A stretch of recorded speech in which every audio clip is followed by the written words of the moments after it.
أسعد الله أوقاتكم زبائن الكرام، مثل ما عوديكم على موديلاتنا الجديدة والحصرية. كمل عندنا هذا الموديل نجارة عراقية 100% من إنتاج شركة المرتضى للأثاث العراقي.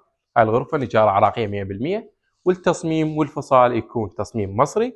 غرفة 6 أبواب طابقين ملحق، تتكون من 10 قطع. الهيكل مال هذا الموديل كله خشب زان مصري ثقيل. قياسات الموديل: ارتفاع الكنتور 2 متر و63 سنتيم بالضبط، عرض الكنتور واحدة 3 أمتار و35، اما الزاويه بارتفاع عمق الكنتور والعرض مالتها 115 سنتيمتر. قبل لا ندخل بتفاصيل هذا الموديل، راح يكون السعر مالته عرض خاص مقدم من شركه المرتضى للأثاث العراقي. سعر مال هذا الموديل 3 ملايين و100 الف فقط، شامل خدمه الشد والنقل، يكون مجانا لجميع محافظاتنا العراق. وين ما تكونون توصلكم بضاعتنا. الوجه يكون NDF 6 ملم، الداخل كله خشب صايج طبيعي 4 ملم. التقطيع راح يكون حسب طلب واختيار